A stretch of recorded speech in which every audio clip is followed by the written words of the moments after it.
നമ്മൾ ഒരുപാട് സിനിമകൾ മോഹൻലാൽ ശ്രീനിവാസൻ കോംബോ കണ്ടിട്ടുണ്ട്.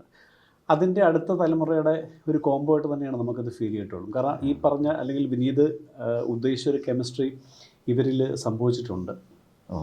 അത് നമുക്ക് വളരെ എവിഡൻ്റ് ആയിട്ട് നമുക്ക് അറിയാൻ പറ്റും. എനിക്കൊന്ന് അവർ തമ്മിലൊരു വലിയൊരു give and take as an actor എന്നുള്ള നിലയിലും അവർ തമ്മിൽ വലിയ ഗിവ് ആൻഡ് ടേക്ക് ഇവിടെ സംഭവിച്ചിട്ടുണ്ടെന്നുള്ളത് നമുക്ക് കാഴ്ചക്കാരനെ മനസ്സിലാക്കുകയും ചെയ്യും. അപ്പോൾ അവർ പേഴ്സണലി അപ്പോൾ അവരെങ്ങനെയാണ് അവർ നേരത്തെ പരിചയമില്ലായിരുന്നല്ലേ ഈ ഇവർ പൊതുവിലുള്ളൊരു ഇവർ വളരെ അത് ബാല്യകാലം അവരുടെ രണ്ട് സുഹൃത്തുക്കൾ അഭിനയിച്ചു എസ്പെഷ്യലി നമുക്കങ്ങനെ തോന്നും. അതെ, ഈ അപ്പൂനെ അടക്കം ഞാൻ ഈ ഹൃദയത്തിൻ്റെ സ്ക്രിപ്റ്റുമായിട്ട് പോകുന്ന സമയത്താണ് ഞാൻ അപ്പൂനോട് ഒരു ഹായ് ഹലോ അല്ലാണ്ട് ഞങ്ങൾ തമ്മിൽ എന്തെങ്കിലും കൂടുതൽ ഒരു വാക്ക് കൂടുതൽ സംസാരിക്കുന്നത് ഹൃദയത്തിൻ്റെ സ്ക്രിപ്റ്റ് പറയുമ്പോഴാണ്. അപ്പോൾ എനിക്ക് ചെറുപ്പം തൊട്ടേ ഇപ്പോൾ മുകേഷ് അങ്കിളുടെ മക്കള് ഉണ്ടല്ലോ, സണ്ണിയും മിക്കിയും, അവർ ചെറുപ്പം തൊട്ടേ എനിക്ക് നന്നായിട്ട് അറിയാം. ദുൽഖർ ചെറുപ്പം തൊട്ടേ നമുക്ക് അറിയുന്ന, ഒരുമിച്ച് യാത്ര ചെയ്യും. ഇവരുടെ പണ്ട് ഗൾഫിലൊക്കെ സ്റ്റേജ് ഷോ ഒക്കെ നടക്കുമല്ലോ, മമ്മൂട്ടിയങ്ങളും അച്ഛനും ഒക്കെ അങ്ങനെ ഒരുമിച്ച് ട്രാവൽ ചെയ്യുമ്പോൾ നമ്മളൊക്കെ ഫാമിലി ആയിട്ട് കൂടെ പോയിട്ടുണ്ട്. അങ്ങനെ ദുൽഖറിനെയൊക്കെ നന്നായിട്ട് അറിയാം. അപ്പോൾ എനിക്ക് അപ്പൂനെയാണ് ഒരു പരിചയമില്ലാതിരുന്നത്. അപ്പോൾ അതുകൊണ്ട് ഈ പടം തുടങ്ങുന്നതിന് മുമ്പ് ഇപ്പം ധ്യാനൊരു കംപ്ലീറ്റ്ലി വേറൊരു ടൈപ്പ് ഒരാളാണ്. അപ്പോൾ ധ്യാനും അപ്പവും കൂടെ ഒരു സ്പേസിൽ വന്നു കഴിഞ്ഞാൽ ഇത് എങ്ങനെയായിരിക്കും എന്നുള്ളൊരു ക്യൂരിയോസിറ്റി ഭയങ്കരമായിട്ടുണ്ടായിരുന്നു. പക്ഷെ അവർ തമ്മിൽ പെട്ടെന്ന് ജെല്ലായി. അതെ, ധ്യാനം സാധാരണ ഒരാളെ പറ്റിയിട്ട് ബഹുമാനത്തോടു കൂടിയിട്ട് സംസാരിച്ച് ഞാൻ അധികം കേട്ടിട്ടില്ല. ധ്യാനം വളരെ ബഹുമാനത്തോടു കൂടിയിട്ടാണ് അപ്പൂനെ പറ്റിയിട്ട് സംസാരിക്കുന്നത്. അല്ലാതെ നമ്മൾ സ്വാഭാവികമായിട്ട് ചിന്തിക്കത്തില്ല. കാരണം പറഞ്ഞാൽ മോഹൻലാൽ ശ്രീനിവാസൻ കോംബോയിൽ ഒരുപാട് സിനിമകൾ വരുമ്പോൾ തീർച്ചയായിട്ടും മക്കൾ എന്നുള്ള നിലയിൽ നിങ്ങൾ ചൈൽഡ്ഹുഡ് മുതലേ സുഹൃത്തുക്കളായിരിക്കുമെന്ന് ഒരു പൊതുബോധം കാഴ്ചക്കാരന് തോന്നും. പക്ഷേ ഈ സിനിമ കാണുമ്പോഴും നമുക്ക് തോന്നും. പക്ഷെ അങ്ങനെയല്ലായിരുന്നു. ഞാനും അപ്പൂനെ മീറ്റ് ചെയ്തത് ഹൃദയത്തിൻ്റെ ഇതിന് വേണ്ടിയിട്ടാണ്. 2019 ഞങ്ങൾ പരിചയപ്പെടുന്നത്. ഞങ്ങൾ തമ്മിൽ ആക്ച്വലി ആദ്യത്തെ ഒരു സ്ക്രിപ്റ്റ് റീഡിങ് സെഷനൊക്കെ ഉണ്ടായിരുന്നു. അപ്പോൾ അത് ആരെങ്കിലും ക്യാമറ വെച്ച് കണ്ടു കഴിഞ്ഞാൽ കോമഡിയാണ്. കാരണം എനിക്കും ഒരു സ്റ്റാർട്ടിങ് ട്രബിൾ ഉണ്ട്, അവനും ഒരു സ്റ്റാർട്ടിങ് ട്രബിൾ ഉണ്ട്. ഞങ്ങൾ രണ്ടുപേരും മുറിക്കാത്തിരിക്കുകയാണ്. പിന്നെ ഒരു സെക്കൻഡ് സിറ്റിംഗ് ഒക്കെ ആയപ്പോഴാണ് ഞങ്ങൾ സംസാരിച്ചു തുടങ്ങുന്നത്. പക്ഷെ ഷൂട്ടിലെത്തിയപ്പോഴേക്കും ടോട്ടലി മാറി. ഷൂട്ടിലെത്തിയപ്പോഴേക്കും ഭയങ്കര ഒരു സിങ്ക് വന്നു. ഇപ്പോൾ വർഷങ്ങൾക്ക് ശേഷമൊക്കെ ചെയ്യുന്ന സമയത്ത് ഭയങ്കര ഒരു ട്രസ്റ്റായി അങ്ങോട്ടും ഇങ്ങോട്ടും. അതൊരു വലിയ രസമുള്ളൊരു കാര്യമാണ്. കാരണം അടുത്ത എന്താ പറയുക, നമ്മളെ ലെഗസി ക്യാരി ചെയ്ത് പോകുന്നൊക്കെ പറയുന്ന പോലെ അടുത്ത തലമുറയിലെ രണ്ട് ആക്ടേഴ്സ് നമുക്ക് പഴയ പോലത്തെ ഒരു കോംബോയിലേക്ക് തോന്നുക എന്നൊക്കെ പറയുന്നത് കാഴ്ചക്കാരനെ സംബന്ധിച്ച് വളരെ സന്തോഷമുള്ള സുഖകരമായിട്ടുള്ളൊരു കാര്യമാണ്. പിന്നീട് ഇനിയിപ്പോൾ എന്താണ് അടുത്ത സംവിധായകൻ എന്നുള്ള നിലയിലുള്ള ഭാവി പരിപാടികൾ? മോഹൻലാലിനെ വെച്ചൊരു സിനിമ ചെയ്യുന്ന ഒരു കരക്കമ്പി ഇങ്ങനെ അന്തരീക്ഷത്തിലുണ്ട്. ഇല്ല, അങ്ങനെ അതുപോലെ മോഹൻലാലിനെയും നിവിനെയും വെച്ചിട്ടൊരു സിനിമ സംഭവിക്കുന്നു, വേറൊരു കരക്കമ്പി പുതിയ തലമുറയിലെ ആൾക്കാർ പരത്തുന്നുണ്ട്. അങ്ങനെയൊന്നും ഒരു പ്രോജക്റ്റ് ഒന്നും ആയിട്ടില്ല. എൻ്റെ കയ്യിൽ അങ്ങനെ ഒരു കഥയില്ല. അതുകൊണ്ടാണ്. അപ്പോൾ ഉണ്ടെങ്കിൽ തീർച്ചയായിട്ടും ഞാൻ ഓടിപ്പോയിട്ട് അത് സ്ക്രിപ്റ്റ് പറയും. പക്ഷേ എൻ്റെ കയ്യിൽ അങ്ങനെ ഒരു സബ്ജക്റ്റ് ഒന്നും ആയിട്ടില്ല. അപ്പോൾ അടുത്ത് ചെയ്യുന്നത് എനിക്ക് ടോട്ടലി ഞാൻ എൻ്റെ അടുത്ത് നിന്ന് എക്സ്പെക്ട് ചെയ്യാത്ത പോലത്തെ, അതായത് ഈ നമ്മൾ നേരത്തെ പറഞ്ഞ കംഫർട്ട് സോണും ബാക്കിയുള്ളതെല്ലാം ബ്രേക്ക് ചെയ്യുന്ന പോലത്തെ ഒരു സിനിമ എനിക്ക് ചെയ്താൽ കൊള്ളാമെന്നുണ്ട്. ഞാൻ അങ്ങനെ ഒരു സിനിമ എടുത്ത് കുറേ കാലമായി. അപ്പോൾ വലിയ ആർട്ടിസ്റ്റും ബഹളങ്ങളൊന്നും ഇല്ലാതെ ഒരു നമ്മുടെ ഒരു കംഫർട്ട് സ്പേസിൽ നിന്ന് മാറിയിട്ടുള്ളൊരു സിനിമ അറ്റംപ്റ്റ് ചെയ്യണമെന്നുണ്ട്. അതിൻ്റെ പരിപാടികൾ നടന്നുകൊണ്ടിരിക്കുക. ചിലപ്പോൾ ഭാഗ്യമുണ്ടെങ്കിൽ ചിലപ്പോൾ ഈ വർഷം തന്നെ നമ്മൾ തുടങ്ങും. അതുപോലെ വിനീതൻ്റെ നമ്മളിപ്പോൾ പറഞ്ഞ സിനിമകൾ കൂടാതെ പക്ഷേ തിര എന്ന് പറഞ്ഞിട്ട് എൻ്റർലി ഡിഫറെൻ്റ് ആയിട്ടുള്ളൊരു വിഷയം, വളരെ സോഷ്യലി റെലവൻ്റ് ആയിട്ടൊരു വിഷയമാണ് തിര പറഞ്ഞത്. പിന്നീട് അത്തരം സിനിമകൾ ഉണ്ടായിട്ടില്ല. ഈ പറഞ്ഞ പോലെ നമ്മളെല്ലാം വളരെ ലൈറ്ററായിട്ടുള്ള ഫീൽ ഗുഡ് പോലത്തെ പടങ്ങളാണ്. പിന്നെന്താണ് അത്തരം ഒരു സിനിമകളിലേക്ക് ഈ അടുത്തത് വേറൊരു സിനിമയായിരിക്കും എന്ന് പറഞ്ഞു, തിരയിലേക്ക് വന്നൊരു എക്സ്പീരിയൻസ്, പിന്നീട് എന്തുകൊണ്ടാണ് തിര പോലത്തെ സിനിമകൾ ചെയ്യാതെ പോയത് എന്നുള്ളൊരു ചോദ്യം കൂടെ. അല്ല, ഒന്നെന്താണെന്ന് വെച്ച് കഴിഞ്ഞാൽ ഭയങ്കര ഹെവി ആയിട്ടുള്ളൊരു സിനിമ ചെയ്യുന്ന സമയത്ത് എങ്ങനെ പോയാലും ഒരു സിനിമ ചെയ്യാൻ നമുക്കൊരു 1.5 വർഷം 2 വർഷം എടുക്കും. അതിൽ കൂടുതലായാലേ ഉള്ളൂ. അപ്പോൾ അത്രയും കാലം നമ്മുടെ മൈൻഡും അങ്ങനെ ഒരു സ്പേസിലായിരിക്കുമല്ലോ. അപ്പോൾ തിര ചെയ്യുന്ന സമയത്ത് ഞാനും എൻ്റെ 20s. അപ്പോൾ നമ്മൾ റിസർച്ച് ചെയ്യുന്ന സാധനങ്ങളൊക്കെ ഇപ്പോൾ ആ സമയത്ത് വായിക്കുന്ന കുറേ ഈ ട്രാഫിക്കിങ്ങുമായിട്ട് റിലേറ്റ് ചെയ്ത് കുറേ സാധനങ്ങൾ നമ്മൾ വായിച്ച് പോകുന്നുണ്ടായിരുന്നു. ആ സമയത്ത് നമ്മൾ പേപ്പർ വായിക്കുന്ന പോലെയല്ല, നമ്മൾ റിസർച്ച് ചെയ്യാൻ വേണ്ടിയിട്ട് ഒരു സാധനം വായിക്കുമ്പോൾ നമ്മൾ ഇൻഡെപ്ത് നമ്മളതിൽ ഒരുപാട് ഇൻവോൾവ് ആയി ആ, പോലെ അതിനകത്ത് ഇൻവോൾവ് ആയിപ്പോൾ പിന്നെ ഭയങ്കര പേടിയാവാൻ തുടങ്ങും. അതായത് ഒരു അതിലേക്ക് കൂടുതൽ പോകുമ്പോഴേക്കും അപ്പോൾ ഒരു ദിവസം രാത്രി ഒരു 7:30 മണിയായിട്ട് ദിവ്യനെ വീട്ടിൽ കാണാത്ത സമയത്ത് നീ എവിടെയുള്ള എനിക്ക് ഒരു പാനിക്കൊക്കെ വരാൻ തുടങ്ങി. അപ്പോൾ ഒരു നമ്മൾ വായിക്കുന്ന സാധനമൊക്കെ ഇങ്ങനെയാണ്. ഒരു വണ്ടി ഫാസ്റ്റായിട്ട് രാത്രി ഇങ്ങനെ നമ്മൾ മുന്നിൽ കൂടെ പോകുന്ന സമയത്ത് ഇപ്പോൾ എനിക്ക് ഇപ്പോൾ ഇത് ഞാൻ കുറേ നടക്കുന്ന ആളാണ്. ചില സമയത്തൊക്കെ സെക്കൻഡ് ഷോ ഒക്കെ കഴിഞ്ഞിട്ട് ഞാൻ വണ്ടി ഒന്നും എടുക്കാണ്ട് പോയിട്ട് രാത്രി നടന്ന് തിരിച്ച് വീട്ടിലേക്ക് വരും. എനിക്ക് അങ്ങനെ ഒറ്റയ്ക്ക് നടക്കുമ്പോൾ ആലോചിക്കാനും ഒക്കെ ഇഷ്ടമാണ്. അപ്പോൾ തിര കഴിഞ്ഞിട്ട് ഞാൻ നടക്കുമ്പോൾ എനിക്ക് പേടിയാവാൻ തുടങ്ങി. അപ്പം നടക്കുമ്പോൾ എൻ്റെ പോക്കറ്റിൽ ഇപ്പോൾ 3 ഡെബിറ്റ് കാർഡ് ഉണ്ട്, കുറച്ച് പൈസയുണ്ട്. ഈസി ആയിട്ട് ഒരാൾക്ക് ബൈക്കിൽ വന്നിട്ട് കത്തി കാണിക്കാം, ആൾക്കാരുടെ കയ്യിൽ പൈസ ഇല്ലാത്ത സമയമാണ്, നമ്മളെ കുത്തിയിട്ട് അവനിതും കൊണ്ട് പോകാം. ഇങ്ങനെയൊക്കെ ആലോചിക്കാൻ തുടങ്ങി ഞാൻ. അപ്പോൾ എനിക്കത് മെൻ്റലി എന്നെ ആ സിനിമയുടെ എക്സ്പീരിയൻസ് എഫക്റ്റ് ചെയ്യാൻ തുടങ്ങിയെന്ന് എനിക്ക് മനസ്സിലായി. അതാണ് ഇനി ഈ ഏരിയയിലേക്ക് പോകണ്ട, ആദ്യം നമ്മുടെ കാര്യം നോക്കാം എന്ന് പറഞ്ഞിട്ട് എനിക്കൊരു അതാണ് പിന്നെ ഞാൻ തമാശയും പിന്നെ കുറച്ചുകൂടെ ഫീൽ ഗുഡ് ലൈറ്റ് സിനിമകളിലേക്ക് പോയത്. പക്ഷേ എനിക്കിപ്പോൾ തിരിച്ച് ആ ഒരു സ്പേസിലേക്ക് പോയാൽ കൊള്ളാമെന്നുണ്ട്. ആസ് എ ഫിലിം മേക്കർ എനിക്ക് വേറൊരു സാധനം എക്സ്പ്ലോർ ചെയ്യണം. അത് മെൻ്റലി നമ്മൾ ഡ്രെയിൻ ചെയ്താലും ആ ഏരിയയിൽ ഒന്ന് പോയിട്ട് പോയിട്ട് വരാമെന്ന് തോന്നുന്നുണ്ട്. ഇപ്പോൾ ഞാനപ്പോൾ കഴിഞ്ഞൊരു 4-5 ദിവസമായിട്ട് എൻ്റെ മൈൻഡിൽ ഇങ്ങനെ തിരയുടെ ഒരു സ്പേസിലാണ് ഞാനിങ്ങനെ പോയിക്കൊണ്ടിരിക്കുന്നത്. അപ്പോൾ കറക്റ്റ് ചോദ്യം തന്നെയാണ്.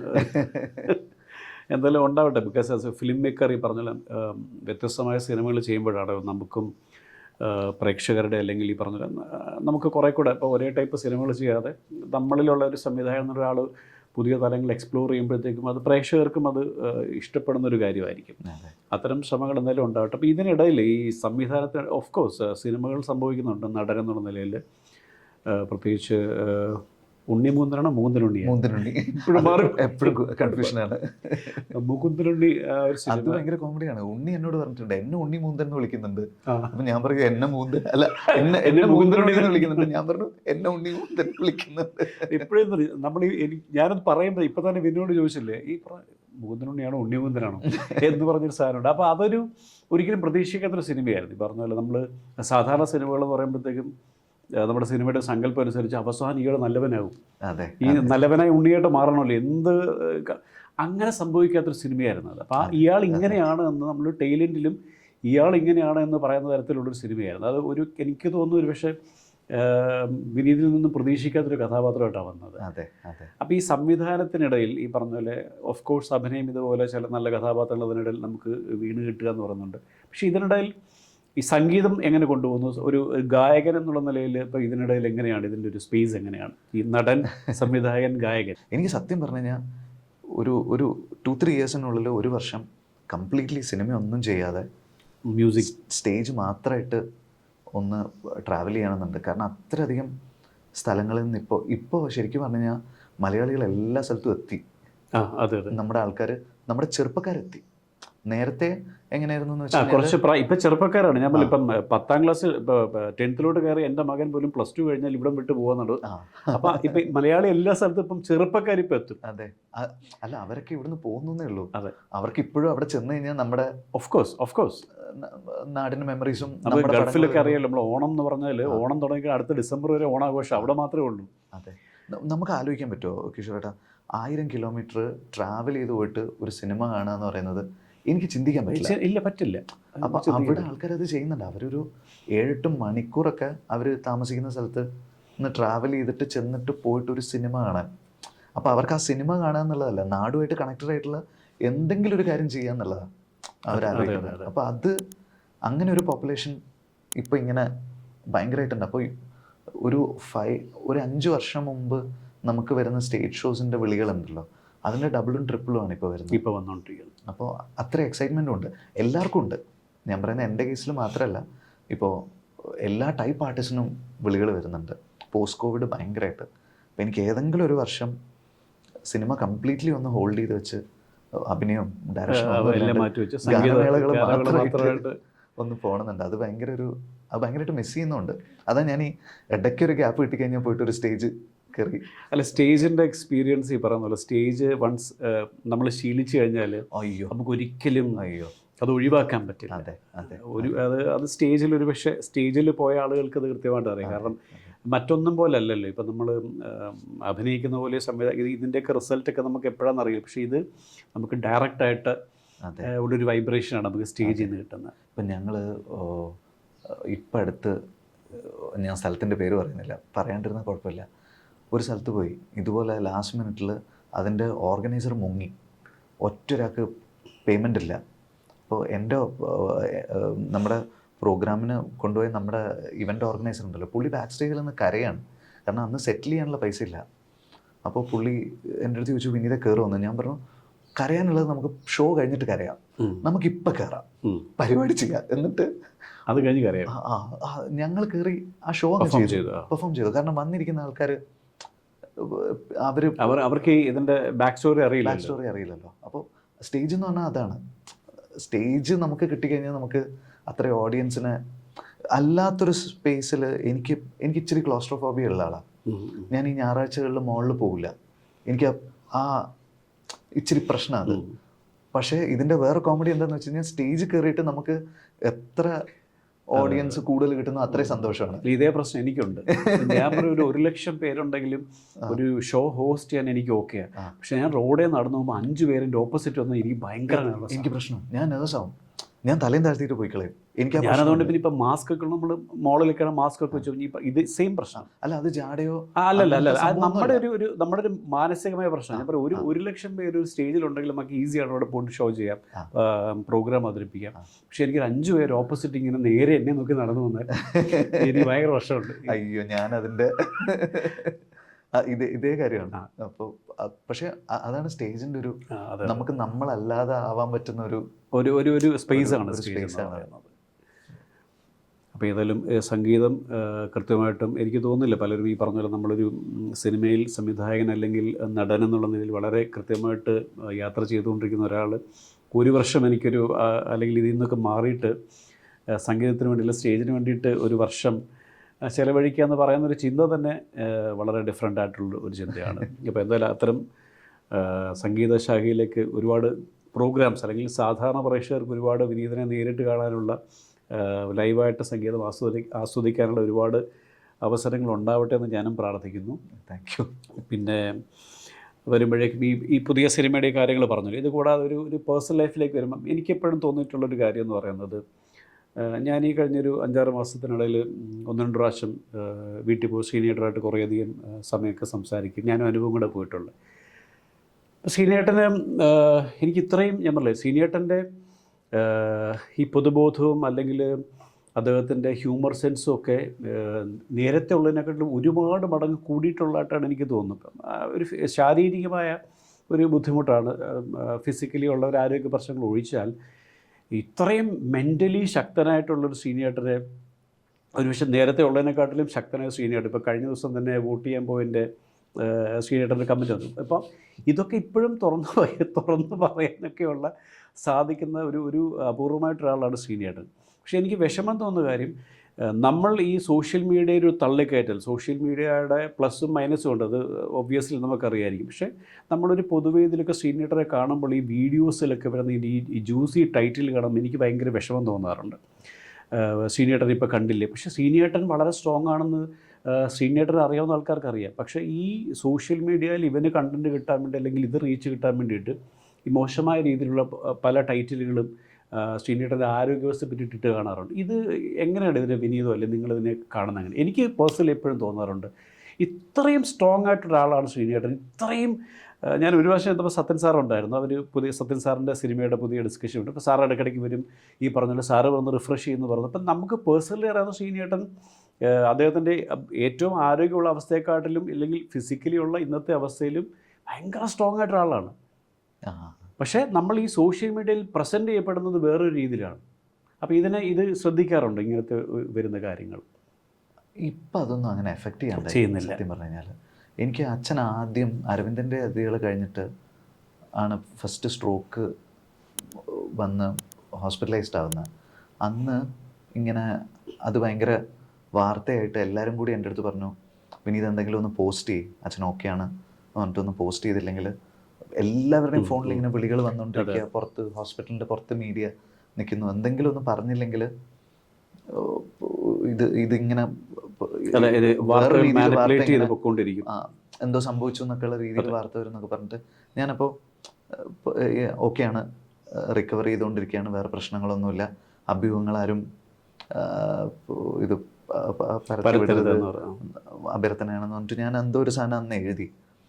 അതിൻ്റെ താഴെ വരുന്ന കമൻറ്റുകൾ വായിച്ചപ്പോൾ എനിക്ക് ഫീൽ ചെയ്തതാണ്. അതായത് അവർക്ക് ഞാനാണെങ്കിൽ അങ്ങനെ എഴുതൂല, ഞാനാണെങ്കിൽ അങ്ങനെ ഒരു കമൻറ്റ് എഴുതൂല. ഇപ്പോൾ അച്ഛനെ ഇഷ്ടപ്പെടാതിരിക്കാൻ ആൾക്കാർക്ക് കാരണങ്ങളുണ്ടാവും, തീർച്ചയായിട്ടും. പറയുന്ന കാര്യങ്ങളൊക്കെ വെച്ചിട്ട് അത് നമുക്ക് ഒരു വ്യക്തി പറയുന്ന എല്ലാ കാര്യങ്ങളും നമ്മൾ യോജിക്കണമെന്നില്ലല്ലോ. പക്ഷേ എനിക്കിഷ്ടപ്പെടാത്ത ഒരാളെ പറ്റിയിട്ട് ഞാൻ അയാളുടെ മോൻ്റെ അടുത്ത് പോയിട്ട് ഇങ്ങനെ അനാവശ്യം പറയില്ല. എനിക്ക് തീരെ ഇഷ്ടമല്ലാത്ത ഒരാളാണെങ്കിൽ അയാളുടെ മകൻ്റെ അടുത്ത് പോയിട്ട് അയാളുടെ അച്ഛനെ പറ്റിയിട്ട് ഞാൻ പറയില്ല. പക്ഷെ അങ്ങനെ പറയാൻ മനസ്സുള്ള ഇത്രയും ആളുകളുണ്ടെന്നുള്ളത് ഞാൻ റിയലൈസ് ചെയ്തൊരു ദിവസമാണ്. എനിക്കൊരു ഭയങ്കര തിക്ക് സ്കിൻ ഫോം ആയൊരു ദിവസം അത്. അപ്പോൾ അതിനുശേഷം പിന്നെ എനിക്കൊരു റിയലൈസേഷൻ ആയിരുന്നു അത്. ആൾക്കാർ പീപ്പിൾ ക്യാൻ ഗെറ്റ് നാസ്റ്റി, ഇതിങ്ങനെ ആയിരിക്കും, ഇങ്ങനെയും സംഭവിക്കും. അതെ. അപ്പോൾ അതിനുശേഷം പിന്നെ ഞാൻ ആ ഭാഗം അടച്ചു വെച്ചു. പിന്നെ എനിക്ക് പ്രശ്നമൊന്നുമില്ല. അതിന് മുമ്പൊക്കെ നമുക്ക് ചെറിയ കാര്യങ്ങൾ നമ്മൾ ഇമോഷണലി നമുക്കത് ബാധിക്കും. കാരണം ഇത് നമ്മൾ കാണുന്നതും ഒന്ന് പുറത്ത് ഞാൻ പറഞ്ഞു, ഈ ഒരുപക്ഷെ ഒരു ചാനലിനോ അല്ലെങ്കിൽ ഒരു പേജിനോ റീച്ച് കിട്ടാൻ വേണ്ടി ഈ നമ്മൾ ചെയ്യുന്ന കലാപരിപാടികൾ എന്ന് പറയുന്നതും രണ്ടും തമ്മിൽ ഒരു അതൊന്നും കുഴപ്പമില്ല, അതൊക്കെ വയറ്റിക്കുഴപ്പമെന്ന് വിചാരിക്കാം. ഇത് പേഴ്സണലി ആൾക്കാർ കമൻറ്റ് ചെയ്യാണ്. ഇപ്പോൾ ഓൺലൈൻ മീഡിയ ഒക്കെ ചെയ്യുന്നതെന്ന് വെച്ച് കഴിഞ്ഞാൽ അവർക്കൊരു സാധനം സെൻസേഷണലൈസ് ചെയ്ത് അവർക്ക് റവന്യൂ ജനറേറ്റ് ചെയ്യാൻ പറ്റും, നമുക്ക് മനസ്സിലാവും. അപ്പോൾ അതും ഓക്കെയാണ്. ഇത് ഞാൻ ഇട്ടൊരു പോസ്റ്റിൻ്റെ താഴെ വന്നിട്ട് ആൾക്കാർ ഇങ്ങനെ കമൻറ്റ് ചെയ്യുമ്പോഴേ അത് അച്ഛനോടല്ലല്ലോ പറയുന്നത്, അവർ എൻ്റെ അടുത്തല്ലേ പറയുന്നത്. ഞാനത് ആ സമയത്ത് അച്ഛൻ ICU കിടക്കുമ്പോൾ ഞാനിത് വായിക്കുമ്പോൾ എനിക്കെന്താ ഫീൽ ചെയ്യുക. അപ്പോൾ അതുപോലും ആലോചിക്കേണ്ട ആൾക്കാരിങ്ങനെ എഴുതുമ്പോഴേ അപ്പോൾ അന്ന് എനിക്ക് തോന്നിയതാണ് ഇനി ഇതിൽ ഫീൽ ചെയ്യേണ്ട കാര്യമില്ല, ഇത് ഇങ്ങനെയാണ്, ഇത് ഇങ്ങനെ ഒരു വശം ഇതിനുണ്ടെന്ന് നമ്മൾ തിരിച്ചറിഞ്ഞു. അതിനുശേഷം പിന്നെ എന്ത് പറഞ്ഞാലും എനിക്ക് അങ്ങനെ ഭയങ്കരമായിട്ട് എഫക്റ്റ് ആവാറില്ല. ഞാനൊരു തിക്ക് സ്കിൻ ഫോം ചെയ്ത ദിവസമാണ് അന്ന്. രാത്രിയോട് കൂടിയിട്ടാണ് ഓക്കെ ഇങ്ങനെയുണ്ട് ആളുകൾ, കുഴപ്പമില്ല, ഇനി അത് മൈൻഡ് ചെയ്യണ്ട. അതുവരെ ഞാനും കുറച്ച് എന്തെങ്കിലുമൊക്കെ നമ്മളും വൈകാരികമായിട്ട് നമ്മളതുമായിട്ട് സെൻസിറ്റീവ് ആകുന്ന ഒരു ഇതുണ്ടായിരുന്നു. അന്ന് ഞാൻ അവിടെ ഒരു മതിലങ്ങ് വലിയൊരു മതിൽ പണിഞ്ഞു. അതെ.